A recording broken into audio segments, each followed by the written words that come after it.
Buenos días, muchas gracias por unirnos en esta sesión de insuficiencia tricuspidia. Les comentamos que va a haber alguna charla en inglés y algunos comentarios, así que si quieren traducción hay afuera los audífonos como para poder recibir toda la información también en español. Fer. Perfecto, bueno, gracias. Bueno, bienvenidos todos. Vamos a, como dijo Florencia, a tener una sesión de tricúspide. Nuestros invitados, tenemos invitados nacionales e internacionales.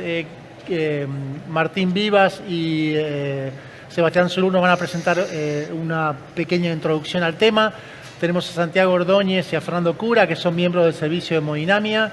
Tenemos a nuestro presidente de la Sociedad Argentina de Cardiología, Pablo Stuttgart, para contarnos también su visión. Daniel Navia, jefe del servicio de cirugía, y Flor, que les presentará a nuestros invitados extranjeros. Bueno, y nos acompañan en este simposio que es conjunto con la Clínica Mayo, el doctor Bui Nicomo, que es el jefe de la clínica de valvulopatías de la clínica, y el doctor Amash Nasser, que es especialista en enfermedades congénitas del adulto y ex-CEO de la Clínica Mayo en la sede de Abu Dhabi. Así que vamos a empezar con la presentación del doctor Martín Vivas y el doctor Esrur.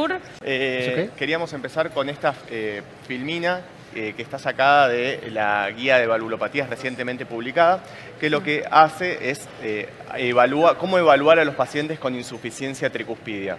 ¿Cómo los evaluamos? Bueno, acá hay un stepwise forward, una guía paso a paso, en donde vamos a través de un caso clínico ejemplificador tratar de dilucidar cómo es este paso a paso, ¿sí? Primero, en principal, ver los antecedentes médicos de los pacientes, la clínica, la sintomatología. Y vamos a empezar entonces con una paciente de 83 años, femenina, hipertensa, dislipémica, con sobrepeso, fibrilada paroxística anticoagulada, portadora de un marcapasos por enfermedad del nódulo sinusal, pero el catéter de marcapasos no lo tiene a través de la válvula tricúspide, sino que lo tiene a través del seno coronario, en seguimiento por insuficiencia tricuspidia y consulta por edema en miembros inferiores y disnea en clase funcional 2-3. Al examen físico se encontraba normotensa, con una frecuencia cardíaca de 70 latidos por minuto, con un pulso regular, con un soplo sistólico eyectivo en mesocardio, un foco tricuspidio, con ingurgitación yugular 3/3, reflujo hepatoyugular, edema en miembros inferiores, toda clínica de insuficiencia cardíaca derecha al examen físico. Al electrocardiograma lo que vemos es que se encontraba en ritmo sinusal, a unos 70 latidos por minuto, con un bloqueo AB de primer grado sin demasiadas otras cosas, ¿sí? Acá lo importante en el abordaje del paciente con insuficiencia tricuspidia asintomático o en seguimiento es que si el paciente es fibrilado paroxístico, hay que intentar mantenerlo de todas formas en ritmo sinusal, ¿sí? Si tiene fibrilación auricular, hay que tratar de controlar el ritmo. ¿Por qué? Porque la fibrilación auricular es una gran causa de insuficiencia tricuspidia mediante la dilatación anular, ¿sí? Siguiendo con la guía paso a paso, lo que vamos a hacer siguiente es la confirmación, la evaluación de la etiología y el mecanismo de la insuficiencia tricuspidia y todo lo que tenga que ver con el ventrículo derecho, tanto dimensiones, volúmenes y función del ventrículo derecho, ¿sí? El primer método diagnóstico que vamos a utilizar es el ecodoppler cardíaco, ¿sí? Y esto nos va a permitir diferenciar entre las distintas etiologías, ¿sí? Primaria es cuando hay una afectación primaria de las valvas, secundaria es cuando no hay una afectación primaria de las valvas, sí del ventrículo o de la aurícula derecha. Esto es por lejos la causa más frecuente de la insuficiencia tricuspidia que vemos en la práctica clínica y también cada vez más frecuente la relacionada a dispositivos, ¿sí? Esto lo paso más rápido. Acá, volviendo al caso clínico en cuestión, esta paciente que venía con clínica de insuficiencia cardíaca derecha, lo que tenemos es un eje largo parasternal izquierdo, en donde vemos un ventrículo izquierdo con espesores y dimensiones que impresionan conservados, algo de fibrosis en la válvula mitral y en la válvula aórtica, pero no demasiado significativa, y ya en el eje largo y en el eje corto podemos ver algo que impresiona ser dilatación del ventrículo derecho. Acá tenemos un 4 cámaras enfocado en lo que es cavidades derechas y podemos confirmar esta dilatación del ventrículo derecho. Es importante la dilatación del ventrículo derecho, de la aurícula derecha, del anillo tricuspidio, el tironeamiento de las valvas hacia la punta del ventrículo derecho, ¿sí? Y en la imagen de la derecha podemos ver el color, en donde tenemos un jet denso, significativo de insuficiencia tricúspidea, ¿sí? En las mediciones nos dio que tenía una vena contracta de 15 milímetros y un ORE de 0,6 centímetros cuadrados. Seba, ahí se nota que claramente cuando uno trata de entender la etiología, hay un dispositivo, el dispositivo, como dijiste muy bien, estaba en el seno coronario, no forma parte del mecanismo de interrupción y parece ser un componente atrial, como dijiste, el más común de los funcionales.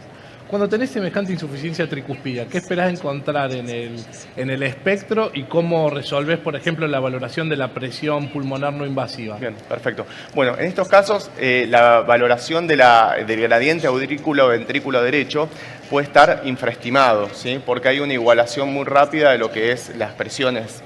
Entonces, lo que nosotros utilizamos, que es justamente este gradiente para estimar la presión pulmonar, no es útil en la mayoría de los casos y tenemos que abordarlo de otra forma. ¿Por qué? Porque los pacientes con insuficiencia tricúspidea e hipertensión pulmonar severa tienen un pronóstico mucho peor y no son muchas veces candidatos a intervención, ¿sí? Ahora les voy a mostrar después un espectro de este perfil, que no, espectro que no es correcto. Volvemos con lo que estábamos charlando de la insuficiencia tricúspidea. Vemos que según la catalogación, los parámetros que nos dio para masiva, ¿sí? Esta es una clasificación relativamente reciente que divide a la severa, que clásicamente se la conocía, en severa, masiva y torrencial según el grado de severidad. Lo que vemos acá es un zoom del 4 cámaras, en donde vemos, como dijo Martín, el gran componente atrial con la dilatación de la aurícula derecha, del anillo, y el gap de coaptación entre la válvula septal y la válvula anterior. Acá tenemos la medición del anillo, que está muy dilatado, era una mujer de contextura relativamente pequeña, por lo tanto, realmente indexado a superficie corporal estaba bastante dilatado. Y acá tenemos la medición de la aurícula derecha y parámetros de función del ventrículo derecho, que es fundamental aseverar, ¿sí? Vemos que el ventrículo derecho tenía una función conservada, tiene una fracción de cambio de área fraccional del 50%, un DTI sistólico de más de 10 centímetros por segundo, tenía un TAPSE normal, y acá es lo que estábamos charlando con Martín, ¿no? Ese es el espectro de la insuficiencia tricúspidea que tenía esta señora, un perfil bastante triangular, ¿sí? Que nos habla de que hay una igualación de las presiones de la aurícula y del ventrículo muy rápida, entonces no nos permite que poder ver el grado de presión pulmonar que tiene este paciente. Nosotros en el eco, el principal parámetro que tenemos para medir la presión pulmonar es esta, que es el gradiente ADVD. Entonces en estos pacientes no podemos hacerlo de esta manera. Tenemos otros signos indirectos o directamente ir al cateterismo cardíaco, ¿sí? Que ahora vamos a ver que es uno de los pasos que hay que seguir, ¿sí? Vemos que la cava estaba dilatada y que tenía reflujo sistólico en las suprahepáticas. Con respecto a la aseveración de lo que es ventrículo derecho, es fundamental porque sabemos que los pacientes que tienen hipertensión pulmonar severa y que tienen disfunción del ventrículo derecho severa no se benefician de estos procedimientos. Entonces sería algo fútil y de hecho puede ser perjudicial, ¿sí? Los parámetros de función del ventrículo derecho son estos y lo que tomamos como severidad según las nuevas guías son estas. Cuando hay dudas, para no sacar al paciente de la posibilidad de intervención, podemos complementar con resonancia cardíaca, que la resonancia es el gold estándar para todo lo que es ventrículo derecho, ¿sí?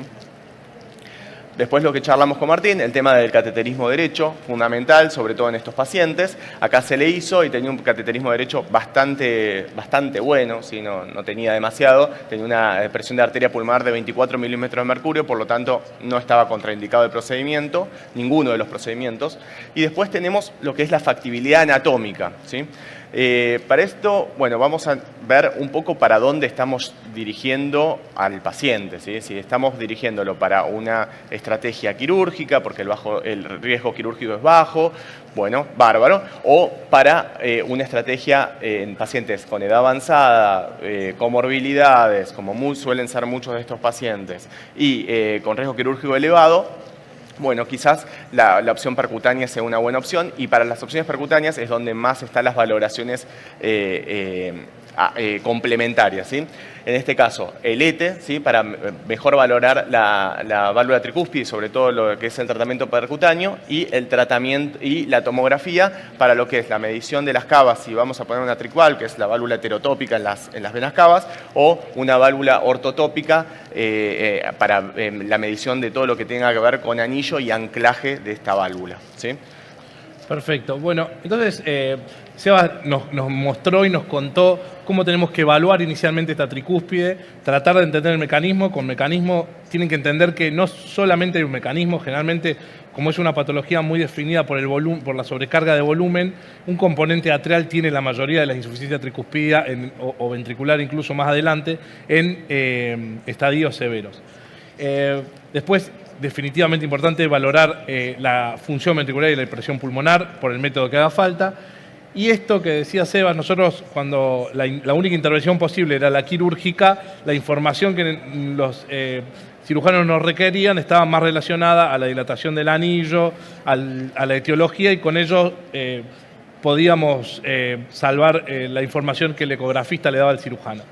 A medida que fue evolucionando la plástica quirúrgica y las opciones percutáneas, hay toda una anatomía del procedimiento o anatomía de la válvula que son requeridas para valorar la factibilidad anatómica o la vía que vayan a utilizar para reparar esa válvula. Entonces, nosotros comenzamos a ver, hay muchos estudios que la válvula tricúspide no siempre tiene 3 valvas, es solamente la mayoría de la primer minoría tener 3 válvulas, pero tiene muchas veces diferentes válvulas. Entonces, una vez hacemos el eco transesofágico, lo estudiamos medio esofágico, siempre importante una vista sagital para poder entender la cantidad de válvulas y dónde está la enfermedad. En el próximo. El inflow-outflow se transformó como en una visión típica y muy útil para el ecografista para definir la patología de la válvula mitral, porque podemos ver el sitio de la comisura. Esto es una imagen tridimensional, un X-plane, que son 2 planos ortogonales al mismo tiempo. Entonces podemos determinar con exactitud el punto donde está la fuga más significativa. Entonces acá lo podemos estudiar. Acá vemos que esta fuga principalmente entre la valva anterior y septal, con algo de componente posterior, siempre tiene algo de extensión. Y la próxima, la ecografía tridimensional nos permite ver de frente esa válvula tricúspide, poder estudiarla, poder identificar el punto de fuga y desde el punto de vista de lo que va a determinar la factibilidad anatómica, determinar el tamaño del gap, que es esa porción que está separada de las valvas y que nos va a decir si es posible algún tratamiento. También esto es importante para los cirujanos porque nosotros les vamos a decir su mecanismo, la extensión, la longitud y la presencia de algún tejido que haga restrictiva la válvula y que pueda hacer más dificultosa la plástica. Perfecto, buenísimo, buenísimo. Bien. Bueno, y después lo que pasamos es ya a la aseveración del paciente en sí, ¿sí? El riesgo quirúrgico del paciente, las comorbilidades, la fragilidad que tenga para decidir la estrategia de intervención en estos pacientes. Los scores quirúrgicos tradicionales, como el STS o el Euroscore, no son muy buenos contemplando la válvula tricúspide aislada, ¿sí? Por eso es que se han desarrollado scores que contemplan de forma unificada lo que es la válvula tricúspide. El más conocido y el más utilizado es el TriScore. En nuestra paciente, estos son los parámetros que mide, ¿sí? Básicamente mide parámetros de ventrículo, edad, y todo lo que es disfunción de ventrículo derecho y congestión. Y lo que nos dio en la paciente nos dio un score de 4 de 12, ¿sí? O sea, un score intermedio con un riesgo de mortalidad intrahospitalaria del 8%, que es coincidente más o menos con lo que dicen los registros de mortalidad de insuficiencia tricúspide aislada, ¿sí? Teniendo en cuenta que la señora tiene edad avanzada, que es una paciente frágil, se decidió en un equipo multidisciplinario de Heart-Team ir por la opción percutánea con una terapia de borde a borde, ¿sí? El más famoso es el TriClip, ¿sí? Finalmente se puso, los resultados fueron muy exitosos, ¿sí? Ahí se ven los 2 clips, se pusieron 2 clips entre las valvas septal y la anterior, ¿sí? Uno más medial que el otro, y vemos que la insuficiencia tricuspidia pasó de ser masiva a la catalogamos como leve a moderada. ¿sí? La paciente, la verdad, que evolucionó muy bien, con mejoría de su clase funcional y disminución de la dosis de los diuréticos, ¿sí? Como corolario de toda esta charla, tener en cuenta un enfoque holístico del paciente, no solo a basarse en un solo parámetro, sino en varias cosas, ¿sí? Muy bien. Muchas gracias. Muchísimas gracias. Vamos a hacer pasar, si quieren tomar asiento, vamos a hacer pasar al doctor Buinicomo, que nos va a dar una charla de cuándo intervenir estos pacientes. Hemos visto con el doctor Esrubí y el doctor Vivas cómo estudiar a los pacientes ya una vez que tienen indicación de intervención, y él nos va a decir cuándo intervenir, que es una pregunta bastante difícil de contestar. Así que, doctor Nicomo, lo escuchamos. All right, good morning, everyone. Thank you, Flo and Fernando and the ICBA leadership for the invitation to participate at the conference today. So my name is Dr. Nkomo from Mayo Clinic, and I'll be talking more about tricuspid valve regurgitation, not too early, not too late, strategies for timely intervention of the tricuspid valve regurgitation. So tricuspid regurgitation is the lesion of the day, and that was a fantastic, amazing presentation earlier talking about the etiology of tricuspid valve regurgitation, how to assess patients with tricuspid valve regurgitation, and so forth.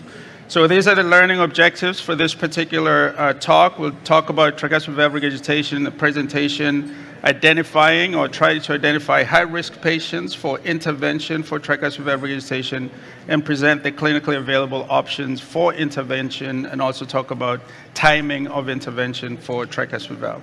So what is it? You've already heard about this. It is the leaking of the tricuspid valve. That is what tricuspid valve regurgitation is. About 5 to 10% of the time, it is a primary problem of the tricuspid valve leaflets and cords. So this is primary tricuspid valve regurgitation. And about 80% of the time, the tricuspid valve leaflets and cords are fine. The problem is the surroundings. Pulmonary hypertension from left-sided valve disease, or pulmonary hypertension from left-sided general heart disease, or pulmonary hypertension causing the right ventricle to enlarge and stretch the annulus. Sometimes the problem is in the right atrium with atrial dilatation and stretching of the annulus and causing tricuspid valve regurgitation. About 10 to 15% of the time, the issue is related to the leads that we put in there, pacemaker leads or ICD leads that interact with the leaflets and cause malcoaptation of the leaflets. So the important thing about this is recognizing that most of the time, tricuspid valve regurgitation is from something else outside of the right ventricle, causing right ventricular enlargement or atrial enlargement, and then secondary tricuspid valve regurgitation. Most of the patients that you see sometimes are asymptomatic, so you'll go through the stages of regurgitation, mild, moderate, and then severe.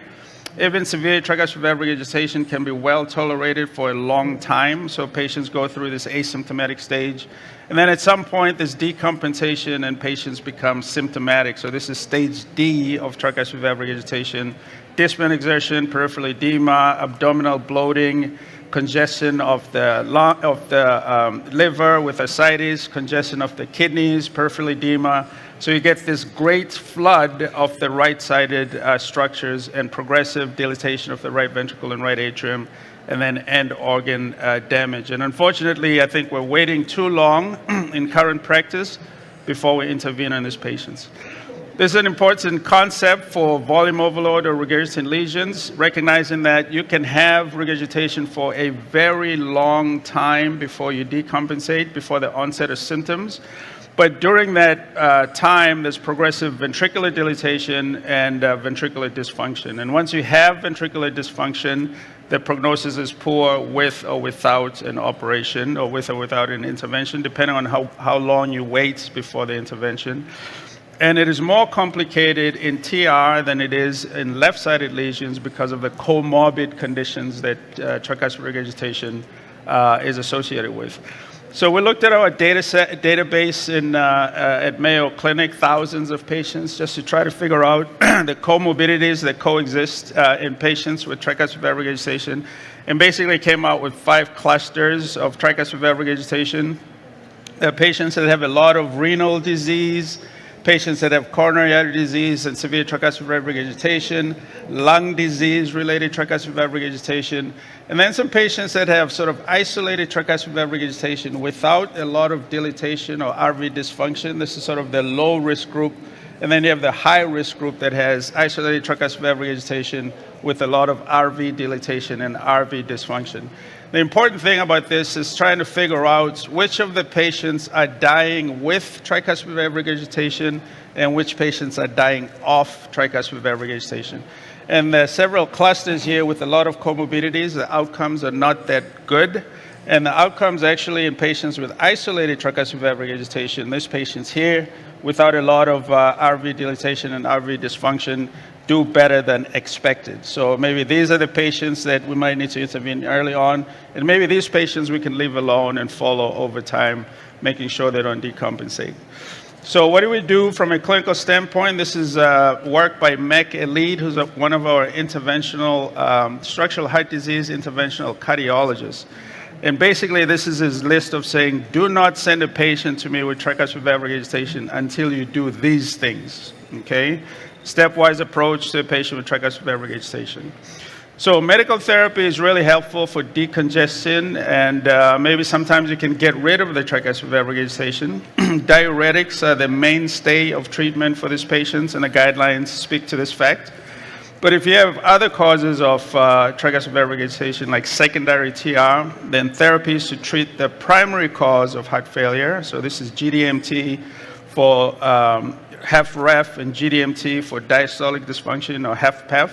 You have to do all these things to try to see if you can get rid of the tricuspid valve regurgitation without necessarily sending them for an intervention. So what do you expect to see with medical therapy and evolution of tricuspid valve regurgitation over time when you apply the best medications you can? These are data from Mayo Clinic, just kind of trying to figure out what happens to tricuspid valve regurgitation over time under medical therapy. And you can see here, if you take these patients with severe tricuspid valve regurgitation, about 40% of them will improve. It'll become moderate or mild over time. And then about 60% of the time, the tricuspid valve regurgitation will remain severe despite optimal medical therapy. And most of your gains that you make in terms of the evolution and improvement of tricuspid valve regurgitation is in the first year of therapy. So if you have somebody in medical therapy, severe tricuspid valve regurgitation, you have about a year to decide if the thing will improve or not, beyond which there's no improvement in about 60% of the patients. And that's the evolution of moderate TR. On the top, you start with moderate TR, about 30% of those patients will end up with severe tricuspid valve regurgitation over time. These are the factors related to regression and progression of tricuspid valve regurgitation. Things that you can treat, like hypertension, coronary artery disease, left ventricular systolic dysfunction, associated with regression, and then persistent atrial fibrillation, chronic kidney disease, right ventricular dilatation, right ventricular dysfunction, and pulmonary hypertension are things that are associated with progression of tricuspid valve regurgitation over time. The importance of that is when you have regression of your tricuspid valve regurgitation, if it improves, your survivorship is much better than if the tricuspid valve regurgitation remains severe or goes from moderate and progresses to severe. So you can get rid of tricuspid valve regurgitation with medical therapy, which is a good thing, but if it persists, then the patient is not in a good spot. This is looking at how much diuretic is safe for a patient on TR, with TR. And if really you don't have improvement in your tricuspid valve regurgitation over time, the more diuretics you need to manage the tricuspid valve regurgitation, the worse the patient is going to do. So anything above 40 milligrams equivalent, or furosemide equivalent dose of diuretic therapy is associated with worse outcomes than patients who are not on diuretic therapy but have a lot of tricuspid valve regurgitation, or patients who are on a lower dose of diuretic therapy and have severe tricuspid valve regurgitation. And of course, the higher the dose of diuretic that you need, the more symptomatic those patients are and the more comorbidities they have. So medical therapy is really important by recognizing the limitations of that. Do your right heart cath, as you heard previously, to assess for underlying pulmonary hypertension, because you can underestimate degree of pulmonary disease by echo in a setting of severe tricuspid valve regurgitation. If a patient has severe RV dysfunction, then refer those patients for advanced heart failure therapies. And then new onset atrial fibrillation and flutter, you heard from a previous speaker how there's a link between atrial fibrillation and tricuspid valve regurgitation. Try to get rid of the atrial fibrillation or atrial flutter when patients have that, present to you with that. And then, of course, try to revise the lead in those cases where the tricuspid regurgitation is related to lead interaction. Now, this is a case just to illustrate this point of how important it is to keep the patient in sinus rhythm. This is a 58-year-old female that presented with heart failure and new onset atrial fibrillation and heart failure. You can see on the right side, this is a Mayo format with the right ventricle and the right sided chambers on the right side, showing significant tricuspid valve regurgitation, a big right ventricle and right atrium, wide open tricuspid regurgitation from a dilated annulus, hepatic flow reversals in the veins. So we hospitalized the patient, diuresed her, and she was net negative 15 liters by the time she left the hospital. And she underwent TE-guided cardioversion in the hospital to restore normal sinus rhythm, placed on appropriate medical therapy, and we asked her to come back to the valve clinic and follow up on the tricuspid valve regurgitation. And this is her echocardiogram 8 weeks after the cardioversion and after the treatment. Pretty extensive reverse remodeling of the right-sided cardiac chambers and a lot of improvement in the tricuspid valve regurgitation. Yes, she still has some TR, but it's much better than before. So medical therapy does work. And she's being evaluated right now for sleep apnea because we found that she has pretty significant obstructive sleep apnea. But this is just a case to illustrate the importance of maintaining normal sinus rhythm and getting patients out of atrial fibrillation.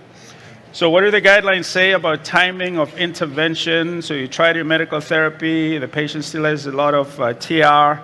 Well, if the patient is going for left-sided heart disease, so aortic valve or mitral valve, and they have moderate or they have severe tricuspid valve regurgitation, or they have a dilated annulus, tricuspid valve annulus, that puts them at risk of post-operative tricuspid valve regurgitation, then you should do an operation. What about in patients that have isolated tricuspid valve regurgitation that are not going for left-hearted surgery?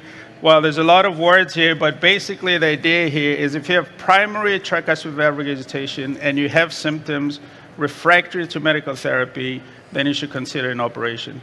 If you are asymptomatic and severe primary tricuspid valve regurgitation, and you have progressive enlargement of the right ventricle and progressive dilatation, progressive RV dysfunction, then think about doing an operation. So these are your choices for intervention, surgery, transcatheter interventions you heard about already, so I'll skip these. And then just to talk about the scores of how do you predict and who's dying of tricuspid valve regurgitation, who's dying with tricuspid valve regurgitation, who do you think you will help by doing an operation? So you heard about the TRI-score. We also developed this clinical score called the TRIO score. This is basically tricuspid regurgitation impact on outcomes. This is more of a clinical score to try to figure out which patients will be helped by intervening on the tricuspid valve. Just to take your basic clinical parameters, age, liver disease, renal disease, and so forth, put them in a score, and you have the low, intermediate, and high-risk groups of patients with tricuspid valve regurgitation. So the importance of this is if you have a low TRIO score, intermediate TRIO score, the degree of tricuspid valve regurgitation influences outcomes in those patients, right? So this is a low TRIO score patients. The more TR you have, the worse your survival. The less TR you have, the better your survival. Similar impact of tricuspid valve regurgitation on survivorship in the intermediate risk score. But in the patients with a high TRIO score, whether you have moderate TR or severe TR, there's no impact on outcomes, all right? So these are patients that you're likely to help by intervening on TR. These are the patients that are probably dying of TR, and these are the patients with a high TRIO score that are probably dying with tricuspid valve regurgitation. You heard about the TRI-score, which is basically in-hospital mortality after you operate on the patients. These are the components. And the higher your TRIO score, the higher the TRI-score, the worse your outcomes in terms of operative mortality. Now, what's emerging now, which is sort of maybe the holy grail of this whole story, is does tricuspid valve intervention improve survivorship? And it looks like in patients with low or intermediate risk TRI-score or TRIO score, there's an impact on survivorship. This is a retrospective study. And then another study, the registry of tricuspid valve regurgitation patients, shows that if you're successful with surgery or repair with transcatheter therapies in patients that have a low or intermediate TRI-score, then you can impact their survivorship. And the patients with a high TRI-score, this high in-hospital surgical risk, probably don't benefit as much. So it looks like maybe the lower risk categories are the ones that we should be focusing on. So this is a summary slide here. Optimize your medical therapy, consider right heart cath to look for pulmonary hypertension, and then refer your patient to surgery or structural interventional heart disease patients. And then I'll close with just this case, just to say that in current practice, I think we're waiting too long before an intervention.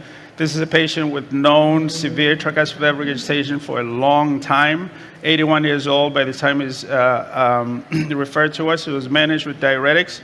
But recently, right before this echo, he had to give up his favorite activities of dancing because of dyspnea exertion. And there's massive RV remodeling with a lot of TR. So hopefully this will be a thing of the past, and the patients that are sent for intervention will not be this sick. And with that, I will thank you and stop there. Gracias, doctor Nicomo. Le quería hacer una pregunta antes de avanzar con la gente de intervencionismo al doctor Amash. Si piensa que las nuevas intervenciones percutáneas, si piensa que las nuevas intervenciones percutáneas apuraron la indicación del tratamiento en estos pacientes y si son una... Do you understand? I can talk... It's okay? Yeah. Spanish? No. Or English? English? Yeah. Okay, okay. Break it up. So I was asking if you think that the percutaneous intervention has opened a place that for early intervention in these patients, because maybe before we didn't take the risk of sending them to surgery, and as Dr. Vui showed us, if the early intervention is better than waiting, what do you think about that? Well, definitely. Can you hear me? No. No. It's open. There Yeah, you that's good. Can you hear me now? No, No. that keep one.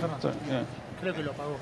Now you can? Yes. Yes. Yeah, okay. Well, definitely earlier intervention before RV dysfunction does help based on our experience with the congenital patients, right, who can have primary or secondary TR, and we have had that for a long time. So that slide that Hui showed about survival as RV gets, with TR, as RV gets bigger, and then RV function goes down, we used to show it all the time for the past 30 years with PR in tetralogy of Fallot. So definitely, no question asked, earlier intervention before RV dysfunction is important, because once you have RV dysfunction, I'm talking about systolic dysfunction, then it will never come back. The RV function, typically it doesn't come back. And we have some set criteria for RV enlargement about when to do it sometimes in our congenital patients. So definitely earlier intervention helps. And there's some data that is also suggestive not only of improved survival, like he mentioned in a non-congenital patient, but can help with the ventricular arrhythmias and atrial arrhythmia that occurs, and potentially with the liver disease that these patients could have. So there's a potential significant implications not only on the heart, but on the function, but also on other things that can happen with a severe TR. So doing it earlier with intervention is important because sometimes when we send patients for surgery, and I love what Vui, I love everything what you said, Vui, but one of the things that you said, don't send patients to valve clinic too late, because this is the problem. Sometimes patients are coming in too late with bad RVs, bad diastolic dysfunction, bad liver, bad kidneys, and then that's too late. Typically, the operative mortality for isolated tricuspid valve regurgitation in the OR is around 8%. And most death is related to the comorbidities that are related to what happened because of TR rather than the valve itself putting in it. So doing it earlier helps a lot, not only the heart, but also the multi-organ dysfunction that happens. And it's always good to have choices. I mean, surgery versus intervention and different kind of intervention, it's good to have choices and share data and make a decision accordingly. Buenísimo. Una pregunta, Pablo, antes de dejar al doctor Navia, perdón. Históricamente, ¿qué te parece que pasó con la válvula tricúspide? ¿Y qué te parece que está pasando ahora, digamos? Cuando mirás para atrás y veías tus pacientes con insuficiencia tricuspidia, ¿qué te generaban? Si te generaban ganas de mandarlos a cirugía temprana o no. ¿Y qué te pasa ahora que estamos tan mirando esta válvula? Cuando me hablan... Ay, no funciona, ¿no? Ahí va. Cuando me hablan de la historia estoy empezando a darme cuenta que estoy quedándome poniendo viejo, digamos. Y más cuando veo que algunos fueron alumnos míos del curso de la residencia de la SAC. Pero yo siempre corrijo que no es la válvula olvidada. Es la válvula que nos quisimos olvidar porque nos fue horrible en los 90 cada vez que interveníamos. Y Daniel lo tiene clarísimo. Pero no veíamos esta insuficiencia tricuspidia. La que veíamos eran sobre todo secundarias, enfermedad reumática, mucha estenosis mitral, con hipertensión pulmonar, habían dado la vuelta. Tenías un grupo que tenía más de 40 o menos de 40 el anillo, ese famoso trabajo de Dreyfus. Menos de 40 se trataba de arreglar. Si estaba muy dilatado, a ver si ya algunos iban al reemplazo. Pero realmente las opciones quirúrgicas que había para el lado derecho eran muy malas. Y obviamente la prótesis mecánica se trombosan por 3, en Argentina casi por 5, en relación a otras posiciones. La neuroplastia de Vega tenía su recurrencia alta y tenía problemas. Después la alteración anatómica, cada vez que se encontraban con anatomía, decían, che, esto no era como me dijiste. Por lo tanto, nos olvidamos y tratamos de ser conservadores, intervenir en situaciones muy específicas, porque realmente nos iba mal, y además tratar de no cambiar nunca la bola, porque las prótesis, sea lo que sea, biológicas, se degeneraban precozmente. Pero eso es lo que veíamos en los 90, era todo secundario. Si le bajaba la presión pulmonar a la reumática, había un grupo que bajaba la presión pulmonar y le iba bárbaro, un grupo que no bajaba mucho, un grupo que no bajaba. Era esa tragedia de los reumáticos que había. Hoy lo que estamos viendo es otra enfermedad. En el GESPEF, la insuficiencia tricuspidia, y se mostró muy bien en el gráfico que mostraba en ese chat de todos los factores de riesgo, es un componente más. Es una variable de inferencia causal, como es la insuficiencia secundaria mitral. Y si tenés un montón de variables que marcan el pronóstico del paciente, cuando menos pesos tengan esas variables y más grave sea la severidad, yo creo que ahí está el grupo de beneficio, y claramente lo mostró en quiénes se beneficiaban y que no en el score. Así que, ¿qué cambió? Que es otra enfermedad, que evaluamos el ventrículo derecho mucho mejor con la resonancia. La resonancia fue entrar a otra dimensión, y que la calidad de las imágenes y la intervención percutánea nos cambió el hecho de no tener que abrir el tórax, parar el ventrículo, y el ventrículo de hecho es un ventrículo complicado. Muchísimas gracias. Daniel, ¿nos contás un poco? Hola, Daniel Navia, soy jefe del equipo de cirugía. Nos va a contar ahora qué se puede hacer desde la cirugía con la válvula tricúspide.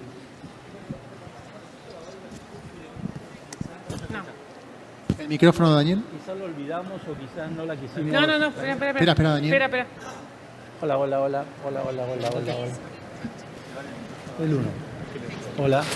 ¿Se escucha? En cirugía, durante mucho tiempo, no era la válvula olvidada, no le prestábamos atención, considerábamos que si viniera a quirófano por patología del lado izquierdo, la tricúspide se iba a arreglar sola. Eso fue un poco un concepto durante mucho tiempo. Obviamente, en los últimos años eso ha cambiado. Eso por un lado como reflexión inicial. Como reflexión secundaria, yo diría que nosotros como los cirujanos no recibimos casos de ventrículos dilatados con insuficiencia tricuspida severa, donde esos pacientes tienen altísimo riesgo quirúrgico. Yo operé un carcinoide que parecía que andaba todo bien y la evolución fue mala. Digamos, ventrículo derecho dilatado con disfunción ventricular y insuficiencia torrencial, como se dice, solemos no ver en cirugía. Nos llegan algunos pacientes que tienen problemas con alteraciones por marcapaso, que han dañado la leaflet, y en esos casos lo abordamos, donde dos entidades que quizás quiero darle un poco mi misión de enfatizar en esto, es si este es el universo de las realidades de la regurgitación mitral, de la regurgitación tricuspidea. Bueno, en primer lugar, las valvulopatías, endocarditis, ruptura de cuerdas, todo lo que sea con marcapasos. En segundo lugar, todo lo que sea secundario a la patología del lado izquierdo, que repercute sobre el lado derecho. Y después todas las variables que ustedes ven acá.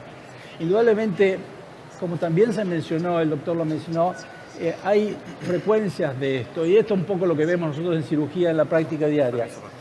El 80% de los casos están dados por dilatación del ventrículo derecho, tironeamiento de las leaflets, dilatación anular y problemas de dilatación de la aurícula en sí, sobre todo en pacientes de fibrilación auricular. Eso se lleva el 80% de la patología tricuspidea.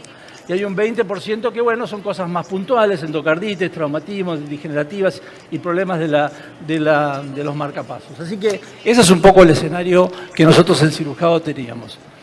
Con respecto a endocarditis, si bien es un evento muy importante, en el instituto ha aumentado en el último tiempo la presencia de esto. Este es uno de los casos que se operó en el servicio, el doctor Rancic lo manejó, y cuando nosotros vemos estos pacientes con vegetaciones, la válvula tricuspidea no es lo mismo que la válvula mitral desde el punto de vista anatómico. Nosotros como cirujanos, para reparar esto, necesitamos que el tejido que nos queda tenga cierta vitalidad. Y toda la anatomía del lado derecho es totalmente distinta a la anatomía del lado izquierdo, como todos sabemos, y nosotros necesitamos la anatomía para que esto se pueda solucionar de alguna forma. Obviamente hay posibilidades de hacer aumento de parches autólogos, tratar de reconstruir las leaflets que están rotas, esto también se puede hacer. Así que estos son eventos puntuales que en algunos lugares en Estados Unidos es mucho más frecuente la endocarditis del lado derecho por el tema del tema de drug abuse. En el instituto están llegando estos casos, son muy desafiantes y con toda la ingeniería de parches y de plásticas y tratando de repetir un poco lo que hacemos del lado izquierdo, hemos tratado de tener éxito y evitar reemplazar esta válvula. Así que esto es una realidad que está presente en los pacientes con patología infecciosa. Y con respecto al gran capítulo, que quizás es un poco el mensaje que quisiera dar, cuando nosotros manejamos patologías del lado izquierdo, ¿qué hacemos con estos pacientes que van a quirófano por problemas de válvula mitral y tenemos del lado derecho este escenario? Una válvula tricúspide que no parece con una insuficiencia muy importante, pero hay una dilatación anular. Y bueno, ustedes saben que anatómicamente es esta la realidad que encontramos: la válvula anterior, la válvula posterior, la septal, la presencia del nódulo auriculoventricular y ya hacia dónde se va la dilatación del anillo tricuspídeo. Así que este es un escenario que por mucho tiempo ignoramos y tiene un impacto pronóstico que en los últimos años se ha hecho mucho énfasis en los centros de mayor experiencia y obviamente es lo que trataría de mencionarles. Es claro, esto ya se sabía: a mayor dilatación del anillo, mayor de volumen regurgitante, es una correlación directa, así que la presencia de anulación del diámetro del anillo es muy importante. La gente de ECO nos da esa información muy precisa. Y obviamente que todo lo que significa válvula tricúspide uno tiene que abordarla con la misma idea que aborda el concepto de la plástica mitral, todo lo que sea del lado izquierdo. Así que tenemos que ver la dilatación anular, la dilatación atrial, qué pasa con las leaflets, si hay cooptación, si están tironeadas, si hay suficiente tejido, si los papilares, si el ventrículo se ha remodelado y está dilatado, y todo eso influye en la estrategia a abordar. Dos o tres evidencias que avalan el uso de la plástica tricúspide en el contexto de patologías del lado izquierdo, que no debemos ignorar y que tienen impacto para el paciente en el seguimiento. Este es un trabajo de Dreyfus, que es un cirujano francés que ha trabajado mucho en temas de tricúspide y ha evolucionado a los pacientes con y sin anuroplastia en el posoperatorio y ver cómo les iba. Este es un trabajo sobre 300 pacientes. Fíjense que la mayoría de los pacientes no tenían insuficiencia tricuspidea en el acto operatorio o solamente y algunos tenían moderados, pero no había ninguno con severas. y midió el anillo tricuspideo en el acto operatorio. Y vio que aquellos pacientes que le hacían reparación mitral más plástica tricuspidia, obviamente los cambios en la progresión de la insuficiencia tricuspidia en el seguimiento fueron marcadamente menores. El 34% de los pacientes sin plástica tricuspidia progresaron a moderado severo y obviamente mejoraron la clase funcional aquellos que le hicieron una plástica tricuspidia. Otro trabajo también, la gente del Mount Sinai analizaron un grupo de pacientes muy importante en donde evaluaron si tenían insuficiencia tricuspidia moderada o severa, y eso, si fueron sí, los mandaron a anuloplastia tricuspidia, y si no, analizaron el diámetro del anillo. Si el diámetro del anillo tenía más de 40 milímetros, le hacían anuloplastia, y si no tenían menos de 40 milímetros, lo bajaban y no le hacían nada. Eso tuvieron dos grupos de pacientes, 226 que no le hicieron nada y 419 que le hicieron anuloplastia.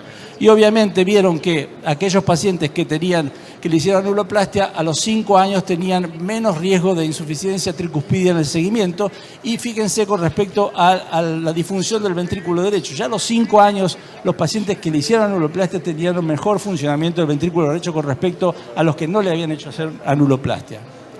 Esto también salió en el CTSNet Investigator, en New England, también muy característico. Son aquellos pacientes que le hacían concomitantemente plástica tricuspida cuando se hacía patología mitral. 401 pacientes con insuficiencia tricuspida severa en reparación mitral, con insuficiencia tricuspida leve a moderada, con una dilatación anular de 40 milímetros. Y los endpoints fueron muerte, reoperación por insuficiencia tricuspida o progresión de la insuficiencia tricuspida 2 grados a 24 meses. Y vieron que obviamente que aquellos que le hacían una plástica tricuspida concomitantemente a la plástica mitral tenían una incidencia de reprogresión de tricuspidia obviamente marcadamente menor. Y por último, este es un trabajo también más reciente.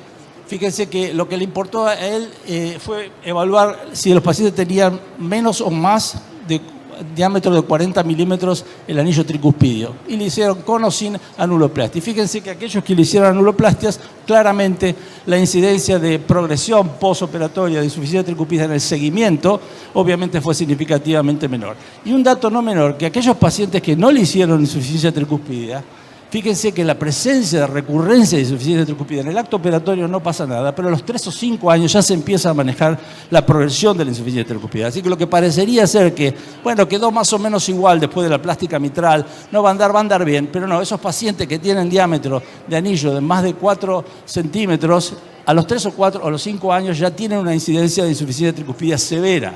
Entonces perdió la oportunidad en el acto operatorio de solucionar también la patología del lado derecho. Esto es un poco para resumir.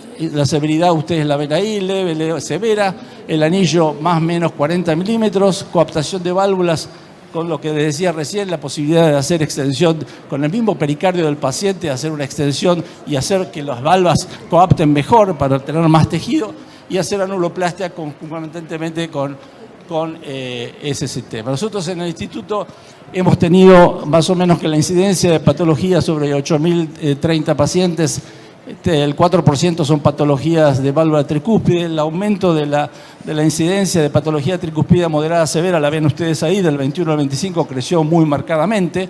La mayoría, como les decían, era en el contexto de patología del lado izquierdo, 86%, y tenemos 45 casos aislados, ya sea endocarditis o problemas traumáticos o de electrodos.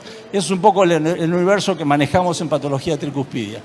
La mortalidad, bueno, la mayoría hicimos anuloplastias, algunos pero ya está, bueno, marcapasos tuvimos 5%, el óbito casi 10%, así que óbitos selectivos el 5%, digamos que ya un poco el mensaje que quiero hacerles es: paciente que tenga insuficiencia mitral y que uno vaya a ese tema, tiene que acordarse que la válvula tricúspide juega un rol importante.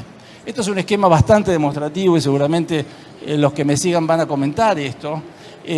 Tanto lo que es los síntomas y el estado clínico, y en el otro extremo el problema de organ failure, y después todo lo que es la remodelación del ventrículo derecho. Fíjense en todas las opciones que hay.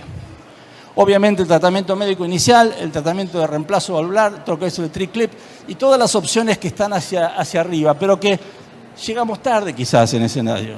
porque los pacientes son muy complejos y el impacto de esas terapéuticas es un poco incierto en algunos casos. Así que obviamente hay que tratar de prevenir eso para que no llegue. Esto también se mencionó.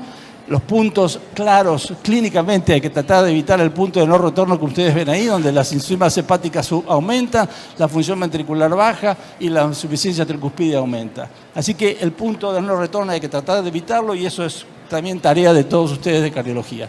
Y obviamente cuando la insuficiencia es leve o con un diámetro mayor de 4 centímetros, 40 milímetros, secundaria patología mitral, hay que realizar anuloplastia, que creo que es lo que los cirujanos hemos olvidado por mucho tiempo. Muchas gracias.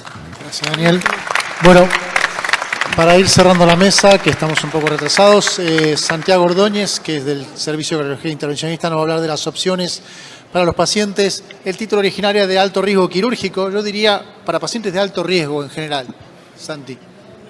Bueno, entonces vamos a ver, por último, las opciones que tenemos para los pacientes que tienen alto riesgo quirúrgico o riesgo quirúrgico prohibitivo, o sea, los que no pueden entrar al quirófano, como mostraba el doctor Navia. Entonces, ¿de dónde partimos? Un poco esto ya se dijo. Venimos del lado oscuro del corazón, en este caso, como decía el doctor Stutzbach, un poco porque decidimos no verlo. No es que no existía, sino que no lo veíamos hasta por lo menos los últimos años. Y entonces, un poco para repetir lo que ya se venía diciendo, cuando intervenir estos pacientes, tenemos que tratar de llegar a que esos pacientes, repararlos antes de que lleguemos a ese punto de no retorno que hablaba el doctor Navia recién, porque así vamos a cambiar el pronóstico de esos pacientes. Y como se venía diciendo que estos pacientes llegan tarde, encontramos que la opción quirúrgica, que sería la elección para estos pacientes, muchos de estos pacientes cuando llegan no son candidatos, con una mortalidad elevada, y eso se debe a que los pacientes llegan con edad avanzada, con comorbilidades asociadas, con, bueno, la mayoría de las veces cirugías cardíacas previas, demoras en la derivación de estos pacientes por diagnóstico porque se esperó, y con hipertensión pulmonar severa, dilatación de las cavidades derechas y esos remodelados que nos generan ciertos problemas para actuar sobre estos pacientes. Y en este escenario también el tratamiento médico, como ya mostró el doctor Nicomo, termina siendo insuficiente a largo plazo. Entonces ahí donde aparece la terapéutica endovascular, en los cuales nosotros podemos ofrecerle al paciente algunos tipos de terapéuticas. Inicialmente la reparación con dos estrategias, una reparación borde a borde con las estrategias de CLIPS o anuloplastía como por ejemplo cardioband y demás. Cuando eso no se puede hacer por anatomía, entonces tenemos la posibilidad de ofrecer a los pacientes un reemplazo valvular que puede ser ortotópico, quiere decir poner una válvula en la válvula tricúspide para que supla su función. Si tiene una superficie de anclaje como una válvula protésica puesta previamente o un anillo quirúrgico puesto previamente, podemos hacer un valve-in-valve o valve-in-ring. Y finalmente, si no tenemos esa posibilidad anatómica, entonces podemos poner unas válvulas en las venas cavas como un sistema bicaval para suplir la función de la válvula tricúspide sin tocar la válvula tricúspide. Un poco esto es un algoritmo terapéutico, dijimos, riesgo quirúrgico aceptable irá por el camino quirúrgico, riesgo quirúrgico no aceptable, entonces va por la parte intervencionista, y cuando la anatomía nos acompaña para hacer reparación, entonces iremos hacia la reparación. ¿Cómo elegimos los pacientes de reparación? Un poco como hablaba el doctor Srur y el doctor Vivas, entonces dependemos del ecocardiograma transesofágico, con lo cual necesitamos esas imágenes. Dependemos de la anatomía del paciente, dependemos de la funcionalidad del ventrículo derecho, las comorbilidades que tenga y la relación que tenga con cables de marcapaso. Entonces, en este sentido, el paciente ideal para reparación borde a borde es un paciente que tiene buena ventana ultrasónica para ecocardiograma transesofágico, que tiene un gap de coaptación entre los leaflets, donde se genera la pérdida tricuspidia, menor a 8.5 milímetros, que el jet esté central o idealmente anteroseptal, que sea una anatomía trivalva o cuando tiene 4 valvas que idealmente que esté afectada la valva posterior, que no tenga cable marcapaso, y si tiene cable marcapaso que el problema de la válvula tricuspide no esté relacionada a ese cable de marcapaso. Ese sería el paciente ideal. Cuando nos alejamos de estas características nos agrega complejidad y tendremos que luchar más en la sala para arreglarlo. Entonces acá vemos este caso, que es un paciente que tiene una retracción de la valva septal con una pérdida de central hacia posterior, con valvas finas, valvas largas, valvas intervenibles. Entonces decidimos para hacer un tratamiento por triclip, que es la reparación borde a borde. Entonces por guía con ecocardiograma transesofágico avanzamos a través de vena femoral, vamos hasta vena cava y de ahí hacia aurícula derecha y ventrículo derecho, y realizamos el clipado entonces de la valva tricúspide, inicialmente en este caso, y habitualmente arrancamos así, de valva septal hacia valva anterior. Ponemos un primer clip, después ponemos un segundo clip que habitualmente este procedimiento se hacen con por lo menos 2 clips.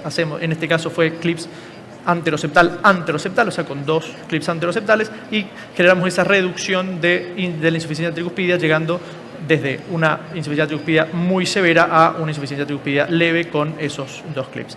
Este es el resultado, entonces, ya visto en el seguimiento, que queda con esa insuficiencia tricuspidia leve o leve a moderada. Pero cuando no se puede reparar estos pacientes también tenemos opciones, como dijimos.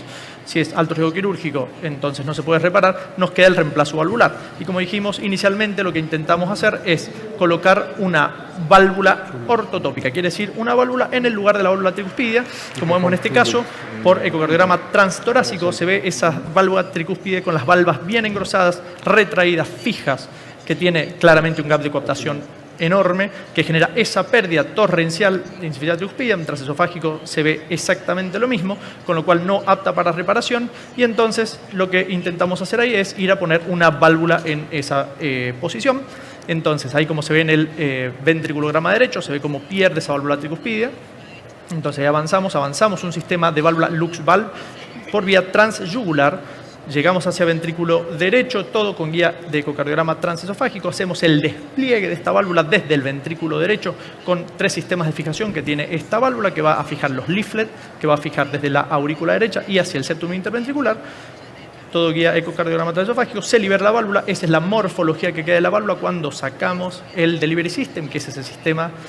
Y finalmente entonces tenemos ese resultado, que, bueno, si se acordarán el ventriculograma que mostramos antes, ahí no pierde nada. Y entonces por ecocardiograma vemos eso, que la válvula está normoincentada, no tiene gradientes y no pierde absolutamente nada.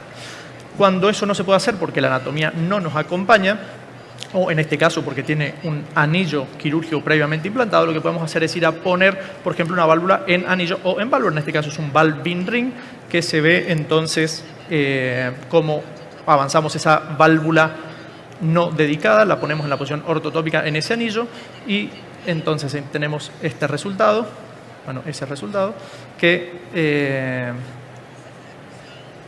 entonces ahí está, como de esa insuficiencia tricuspidia severa que tenía por ese fallo ya de la plástica alejada. Entonces con la válvula puesta ya queda entonces el paciente sin insuficiencia tricuspidia. Y cuando no tenemos la posibilidad de poner una válvula porque no tiene la anatomía, no se pudo reparar antes y no tiene una superficie de anclaje, lo que nos queda hacer es implantar unas válvulas en las venas cavas. Este sistema valvular heterotópico, ya que no está en la posición tricuspidia, entonces dependemos de la anatomía básicamente de las venas cavas, que tengamos un tamaño suficiente para poner una válvula y no esté lo suficientemente dilatada como para que no podamos anclar este sistema de válvulas. Y es ahí donde, bueno, colocamos primero una válvula en vena cava inferior, todo por acceso desde vena femoral. Colocamos la vena cava superior primero, todo con guía fluoroscópica y con ecocardiograma transtorácico, no hace falta transesofágico para este procedimiento, y después ponemos la vena cava inferior, y entonces finalmente tenemos este resultado, que el paciente no le tratamos la válvula tricuspide, pero suplimos su función con estas 2 válvulas en las venas cavas y generando una gran mejoría para estos pacientes. Entonces, como mensaje finales, vamos a decir que el tratamiento percutáneo de la válvula tricuspidia hoy en día es factible y seguro para nuestros pacientes en diversos escenarios. Disponemos de una gran variedad, como vimos, de opciones terapéuticas percutáneas para resolver las necesidades para diferentes patologías y cambiantes, pero siempre el tratamiento debe ser individualizado en cuanto a la patología primaria que tenga el paciente, a las comorbilidades y preferencias que tenga el paciente y, por supuesto, la experiencia del centro y de los operadores. Muchas gracias. Gracias, Santi. Muchas gracias, Santiago. Bueno, gracias. Fue una sesión muy, muy interesante donde pudimos ver desde el diagnóstico, desde todo el workout que hay que hacer en estos pacientes, cuál es el momento de intervención. Aprendimos que la intervención temprana mejora y ahora hay muchas alternativas percutáneas y quirúrgicas como para estos pacientes. Así que yo quiero agradecer a todos los panelistas y los speakers y a toda la audiencia por estar acá. Y en poquitos minutos empieza la sesión de vascular periférico, de medicina vascular, específicamente de la aorta. Así que muchas gracias.